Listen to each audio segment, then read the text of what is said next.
Bismillahirrahmanirrahim. Assalamualaikum warahmatullahi wabarakatuh. Salam sejahtera untuk kita semua.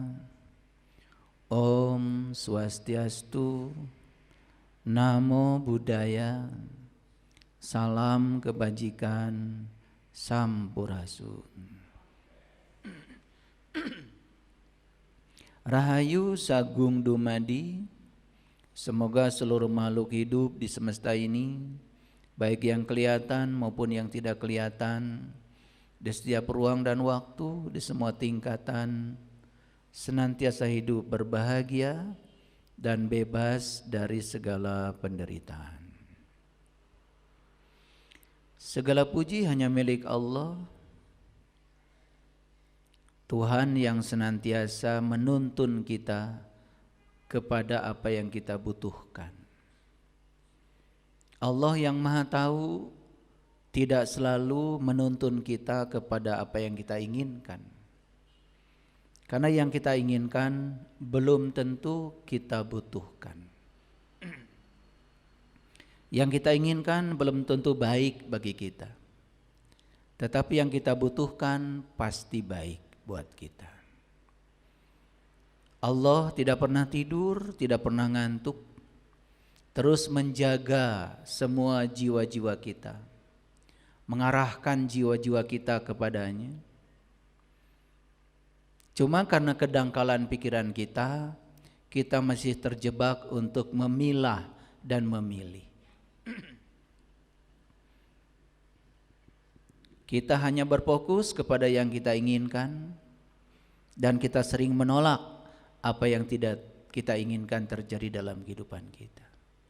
Dan kita semua tidak sadar kalau itu semua adalah sumber penderitaan hidup kita. Oleh karena itu, mari kita percayakan hidup kita sepenuhnya kepada Dia, karena Dia akan selalu memilihkan yang terbaik buat kita, walaupun itu tidak kita sukai. Oleh karenanya mari kita puji Dia bersama-sama membaca hamdalah. Alhamdulillahirabbil alamin. Mari kita awali kajian kita di pagi yang cerah ini, di hari baru kita. Semoga di hari baru ini kita memperoleh pengetahuan baru, kesadaran baru. Karena diri kita yang hari ini bukan lagi diri kita yang kemarin. Tubuh kita yang hari ini bukan tubuh kita yang kemarin.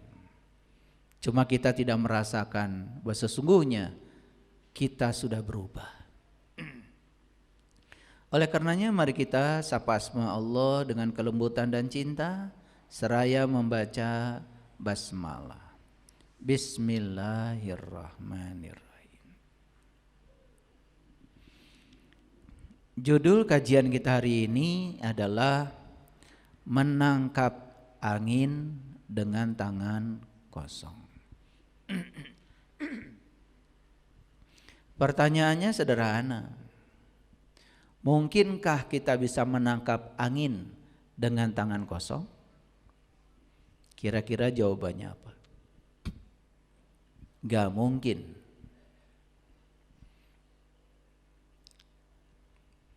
Kalau dalam bahasa Al-Quran, kata-kata yang sama dengan ini, nanti saya tunjukkan ayatnya. Banyak orang yang sibuk kata Allah, tapi dia itu seperti mengambil air dengan tangan terbuka. Jadi kalau kita mengambil air dengan tangan terbuka seperti ini, walaupun tangannya sudah sampai ke mulut, airnya nggak nyampe. Jangan-jangan kita ini semua sibuk dari pagi sampai pagi lagi, melakukan ini itu, tetapi nggak ada hasilnya. Dan sederhananya kita bisa melihat bati dari kesibukan kita itu apa? Saya sering menyampaikan, kalau kita berbuat baik sama orang yang baik kepada kita, itu 0-0 itu. 1-1 itu. 2-2 itu. Itu namanya draw. Gak ada batinya. Apalagi kalau kita berbuat jahat pada orang yang baik kepada kita, itu negatif.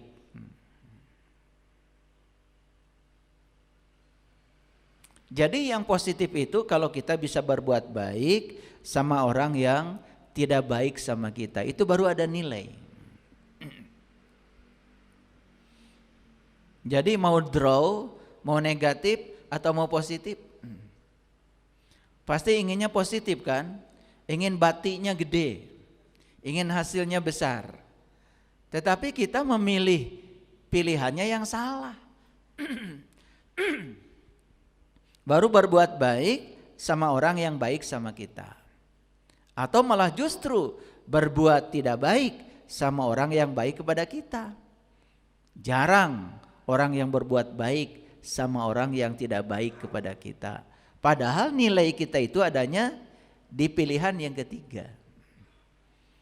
Jangan-jangan kita selama ini seperti yang digambarkan Quran, hanya mencoba mengambil air dengan tangan yang terbuka seperti ini.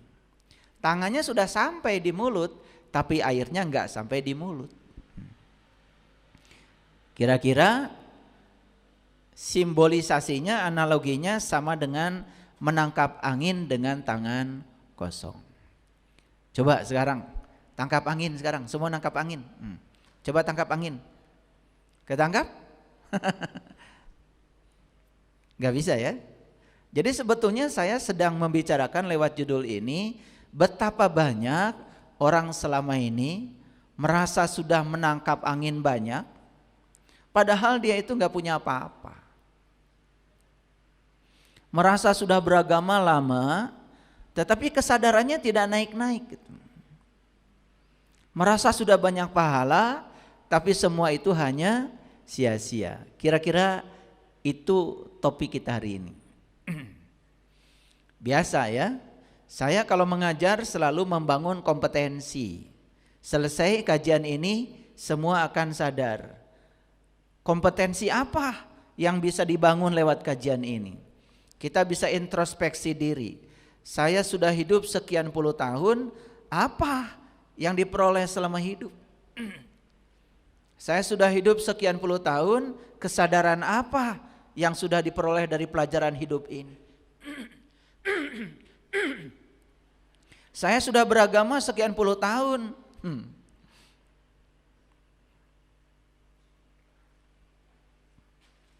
Kebaikan apa yang bisa kita lihat hari ini dalam diri kita?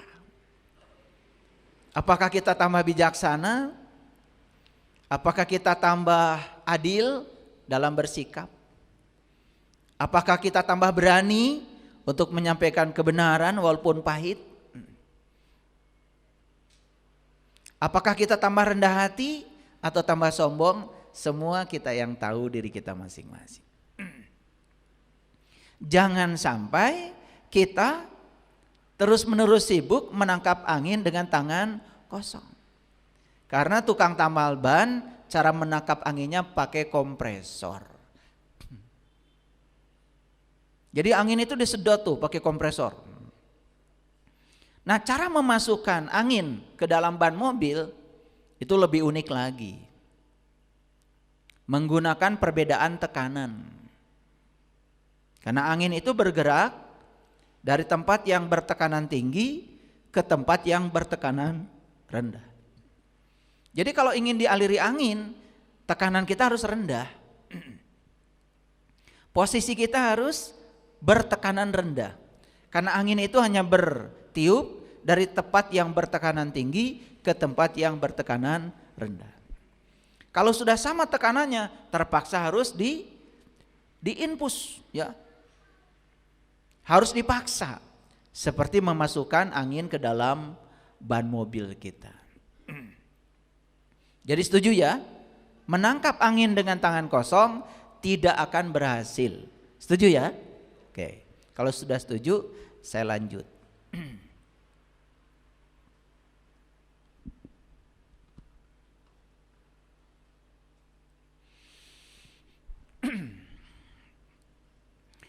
Saya ini penggemar Doel Sumbang.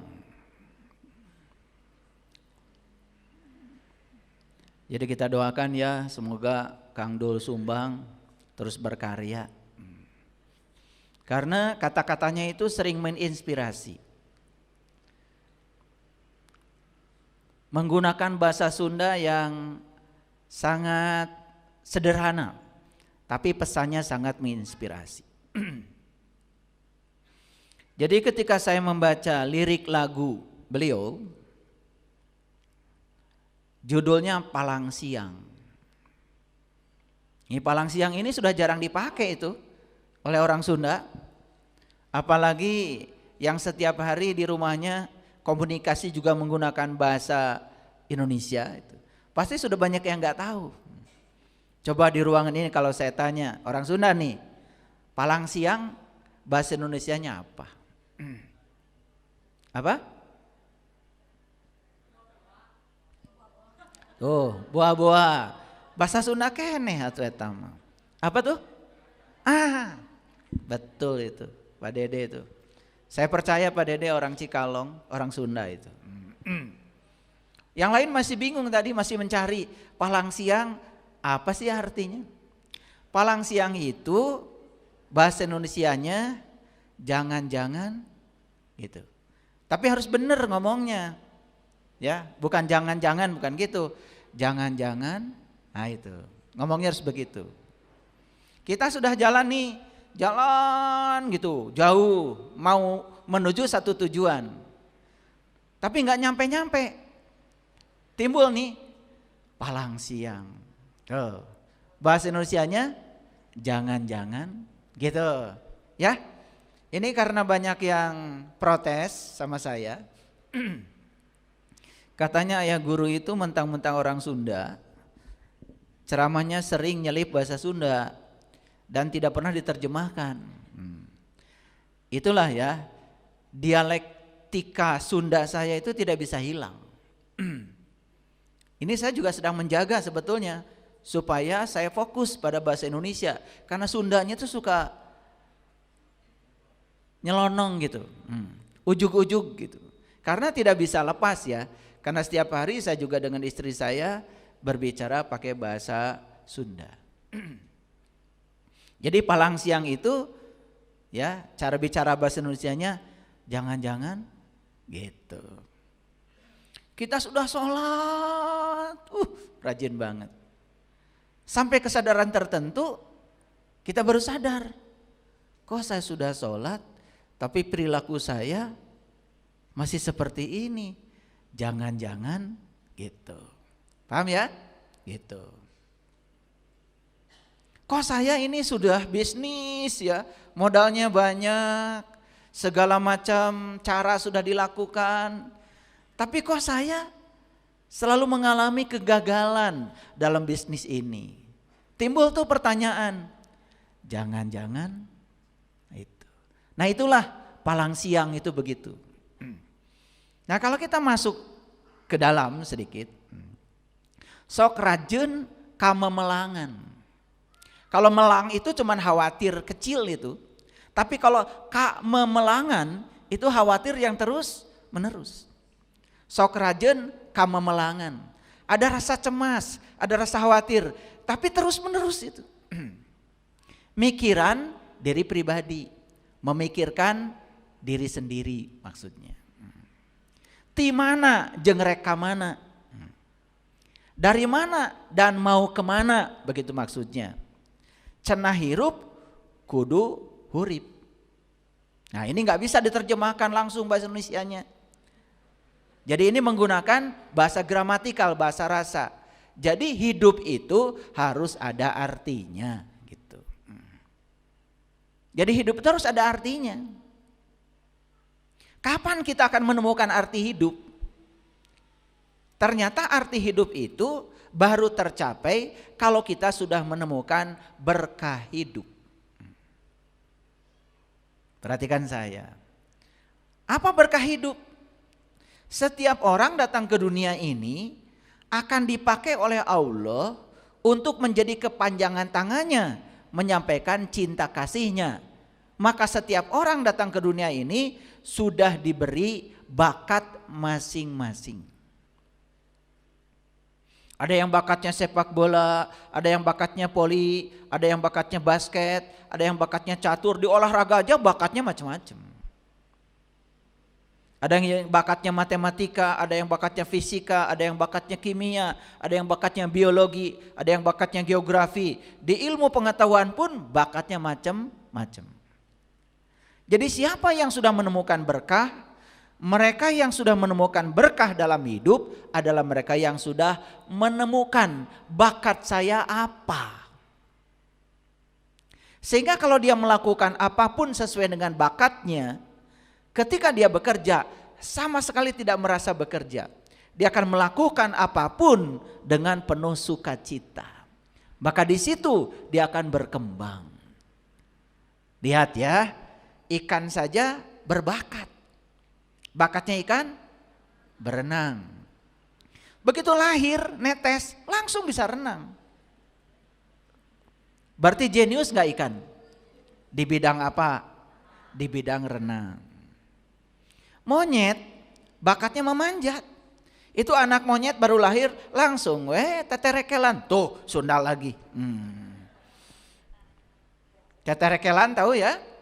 Langsung memanjat-manjat pohon. Walaupun tingkatannya baru tingkatan basic. Tapi dia sudah memanjat. Karena memang dia berbakat dalam urusan memanjat. Jadi monyet itu jenius dalam urusan memanjat. Nah sekarang monyet disuruh berenang. Kan kelihatan tuh jadi idiot.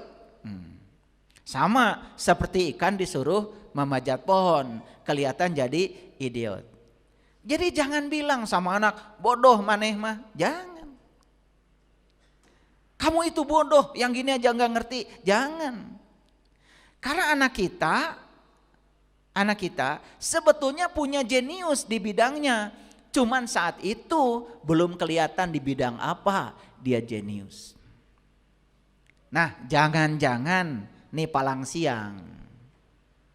Jangan-jangan kita ini sudah bekerja bertahun-tahun di tempat pekerjaan yang sedang kita kerjakan saat ini.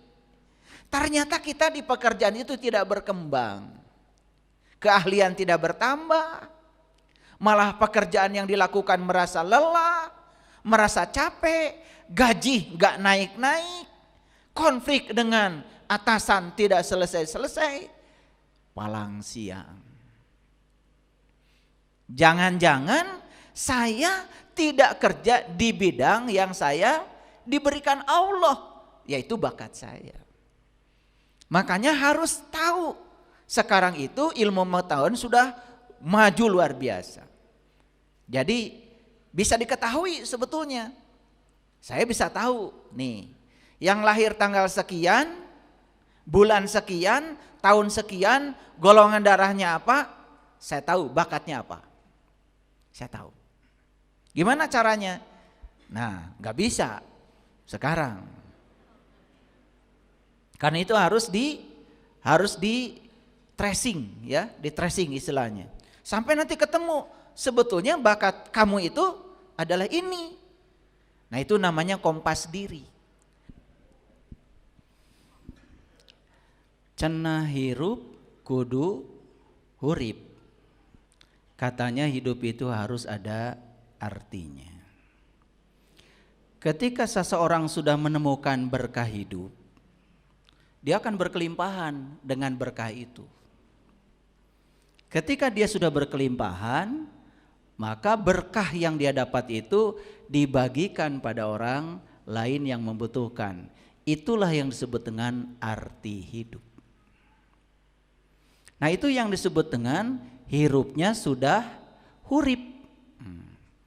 Ciri orang yang hidupnya sudah hirupna sudah hurip.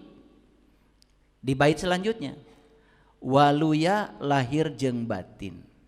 Waluya itu artinya sehat, berkelimpahan, lahir dan batin satu. Yang kedua, nyaho nu bener jeung nu palsu. Bisa membedakan mana mutiara, mana debu. Bisa membedakan mana yang asli, mana yang imitasi. Hati-hati ya. Kita ini kan dari kecil belajar sesuatu itu lebih banyak mengikuti apa kata orang. Lebih banyak mengikuti kebanyakan orang. Hampir tidak pernah bertanya dari mana dasarnya, kenapa begitu. Hampir tidak pernah bertanya. Jadi kita ini seperti robot aja mengikuti kebanyakan orang. Paham ya? Nah, ngan hese neanganana, cuman susah mencarinya. Mencari apa? Mencari orang yang bisa mengajarkan gimana caranya supaya hirup jadi hurip. Tidak mudah itu. Makanya digambarkan oleh leluhur kita, mencari guru sejati itu seperti mencari jejak elang di langit. Seperti mencari jejak itik di sungai. Seperti mencari jejak ikan di air. Kalau bukan karena cinta kasih Allah, tidak mungkin. Bahkan Nabi Muhammad juga pernah ditegur dalam satu ayat dalam Al-Quran. Innaka latahdi man ahbabta. Kak di sana pertama kali ditujukan pada Nabi Muhammad. Innaka sesungguhnya kamu, hai Muhammad saat itu. Latahdi man ahbabta. Tidak bisa memberikan hidayah sekalipun pada orang yang kamu cintai. Walakinnallaha yahdi may yasha. Karena urusan hidayah itu sepenuhnya urusan Allah, dan Allah akan memberikan hidayah hanya kepada mereka yang menghendakinya. Dan siapa yang menghendaki hidayah akan dikehendaki oleh Allah. Jadi hadirin, tolong dipahami, hidayah tidak ada urusannya dengan darah. Hidayah tidak ada urusannya dengan keturunan. Hidayah tidak ada urusannya dengan nasab. Tidak. Hidayah itu murni kekuasaan Allah diberikan pada orang yang mau mendapatkannya. Tolong dipahami ya. Kadang-kadang kita kan, wah bapaknya gini, anaknya begitu gitu, KKN itu. Hidayah itu tidak mengenal nepotisme. Hidayah itu tidak mengenal nasab. Hidayah itu murni adalah hadiah dari Allah. Dan hadiah diberikan hanya kepada mereka yang menghendaki. Maka di Quran dikatakan, yahdillahu linurihi mayyasha. Allah akan memberikan cahaya kepada hamba yang dikehendakinya. Siapa yang dikehendaki Allah? Yang menghendaki cahaya itu. Jadi oleh karena itu maka tidak perlu berkecil hati. Setiap manusia sama derajatnya di hadapan Allah. Siapapun ayah ibu yang melahirkan kita. Jadi tidak ada anak yang dilahirkan dari si A hidayahnya lebih besar daripada anak yang dilahirkan dari si B. Tidak begitu Allah. Allah yang maha adil hanya menyerahkan semuanya kepada kita. Makanya Bani Israel, Bani itu orang, Isra itu berjalan, El itu Tuhan. Bani Israel itu bisa siapa saja. Siapa saja yang mau berjalan menuju Tuhan, itu Bani Israel. Dan siapa saja yang berjalan menuju Tuhan, maka dia akan dapat nikmat dari Allah. Begitu janji Allah dalam Al-Quran. Wa anni faddaltukum alal alamin. Aku akan memberikan keutamaan kepada siapa saja yang mau berjalan di jalanku, kata Allah. Siapa saja. Masuk akal? Oke. Sok ingis salah pamilih. Palang siang. Bener teh ngancek sorangan. Makanya hati-hati ketika kita merasa paling benar, paling soleh, paling hebat. Biasanya begitu merasa paling, berikutnya apa? Mulai menghakimi orang lain di luar dirinya. Mulai menyalahkan orang lain di luar dirinya. Padahal dia kenal juga enggak. Bahkan lebih jauh lagi, berani-berani menghujat. berani-berani menyepelekan, berani merendahkan, tapi ngakunya sebagai orang yang paling beriman. Hati-hati. Karena ciri orang yang sudah mencapai kesadaran dengan imannya, dia bijaksana dan bisa menerima semua perbedaan. Belajar agama bukan untuk menghakimi orang lain, justru untuk bisa menerima bahwa kita berbeda dengan orang lain. Dan ciri orang yang sudah bijaksana bukan sekedar menerima, menghormati perbedaan itu. Lanjut, masih lagu Kang Dul Sumbang. Di mana ayana senang, di mana ayana tingtrim. Di kotek tak, di teangan, lain deui, lain deui. Ini di kotek tak sudah jarang yang pakai. Di kotek tak itu artinya dicari-cari. Di mana rasa bahagia itu di mana? Damai itu di mana? Itu artinya. Di kotek tak, di tayangan, dicari-cari yang namanya bahagia dan kedamaian. Lain deui, lain deui. Bukan lagi, bukan lagi. Kan gitu banyak orang yang mencari kebahagiaan, tidak mengerti. Dikiranya bahagia itu adanya di harta, dikiranya bahagia adanya di mobil yang bagus, dikiranya bahagia itu di kelimpahan materi. Tidak, bahagia itu cuma 3. Yang pertama dalam belas kasih kita. Yang kedua bahagia itu dirasa berkecukupan. Begitu kita merasa berkecukupan dengan apa yang ada, percayalah kita bahagia. Merasakan ingin lebih saja, langsung kita menderita. Karena ketika kita ingin lebih, langsung memikirkan yang tidak ada. Semua yang tidak ada itu adalah konstruksi pikiran. Itu hayalan pikiran. Geus puguh sagala aya di hareupeun meja, di luhur meja, hareupeun urang. Mikiran nu eueuh, nu aya teu karasa. Sunda lagi.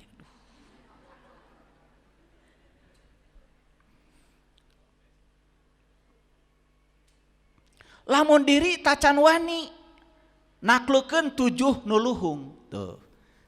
Ini luar biasa ini. Lamun diri tacan wani kalau kita belum berani naklukeun 7 nu luhung, menaklukkan 7 yang agung. Hebat lagu ini. Kata saya. Karena saya mengerti kedalamannya. Makanya kenapa orang haji tawaf 7 putaran. Sa'i 7 bolak-balik Safa dan Marwah. Melempar jumroh dengan 7 batu. Shiratal Mustaqim juga 7. Rambut dibelah 7. Itu siloka dari yang 7. Makanya di lagu ini dikatakan, lamun diri tacan wani kalau diri belum berani menaklukkan 7 yang agung. Dan manusia bisa celaka dengan yang 7. Sok 1, umbar mulut kita. Umbar 2 hidung kita. Umbar 2 mata kita. Umbar 2 telinga kita. 7 gak dijaga, gak diriksa, cilaka. Tapi kalau yang 7 itu dijaga, diriksa juga selamat. Perlu keberanian untuk mengendalikan yang 7. Hebat lagu ini. Wayahna dinamaya ngarungkupan katumbiri anu aya di dayeuh Karang Tangtungan. Tahu katumbiri? Ketumbiri pelangi. Ya. Pelangi itu baru datang kalau sudah ada badai, kalau sudah ada hujan. Akhir dari semua perjalanan itu pasti di ujung terowongan selalu ada cahaya. Kalau kita lihat pelangi, dan pelangi itu harus hujan besar dulu. Harus ada badai dulu, baru pelangi datang. Maka di akhir setiap perjalanan yang disebut dengan musibah oleh kita, percaya di ujung perjalanan itu ada pelangi.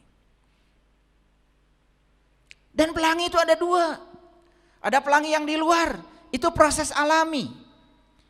Kalau saya jelaskan secara fisika lama, perlu 2 SKS. Udah cari aja bagaimana pelangi itu terjadi. Tapi pelangi ada di dalam diri kita. Dan kita bisa melihat pelangi dalam diri kita. Bisa, kalau tahu ilmunya, tahu caranya. Beruntung tuh yang sudah bisa melihat pelangi dalam diri. Caang baranang. Angkehan karek rumangsang jauh keneh kana peuting. Padahal geus wayah asar najan surya tacan lingsir. Lamun parang datang peuting samemeh soreak layung kakara balilihan. Kaduhung gawe ngan ulin.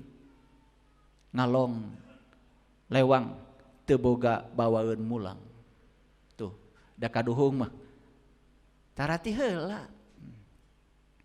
Baru penyesalan di akhir kemudian.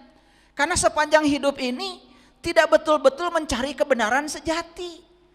Ngan ukur cek cenah palang siang.